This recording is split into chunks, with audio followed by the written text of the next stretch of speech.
Magandang gabi po sa lahat. Tayo nagbabalik dito sa ating YouTube channel, Samuel Soriano TV29, para mag-discuss ulit ng another coins at paper banknote po. Ayan, ang ating mga sinisiling dito sa aking munting channel.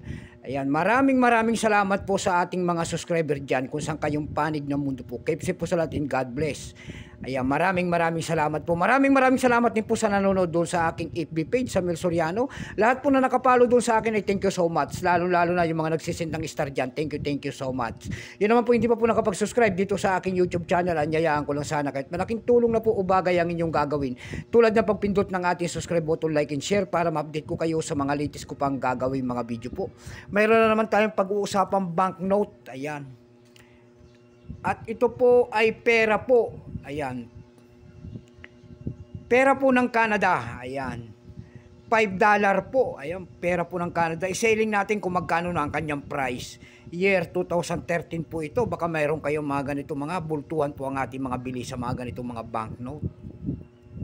Bago tayo magsimula sa ating talakayan, kilalanin mo muna natin siya para makita natin ang kanyang presyo. Issue po, Canada po.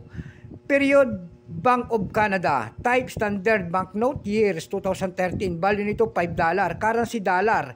1858 up to date po. Composition niyan ay polymer. May bigat lamang. May haba po itong 152 by 69 milimetro. Ayan. May hugis pong rectangular po yan. Number and dash 201578. Reference number CH-GPN-BC 69. Ayan, napakahaba. Ito pong year 2013 ay 49%. Kung ilang piraso naman ang ginawa ng Canada sa hawak nating perang papel, ito po ay 260 million po. May price na po ito doon sa ating numista. Binigyan na po ng presyo. Yung kanyang very fine ay 210, extra fine ay 210, almost uncirculated ay 250. Ang circulated po nito ay nagkakahalaga po ng 330 pesos. Dako tayo sa kanyang presyo.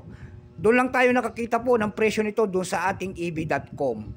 Doon sa ating eb.com may nakita tayo nagbebenta doon na $9.99, nasundan po ng $8.50. Yung pinakamababa po, $7.27. Ayan lamang po ang ating may babahagi. Keep safe po sa lahat and God bless.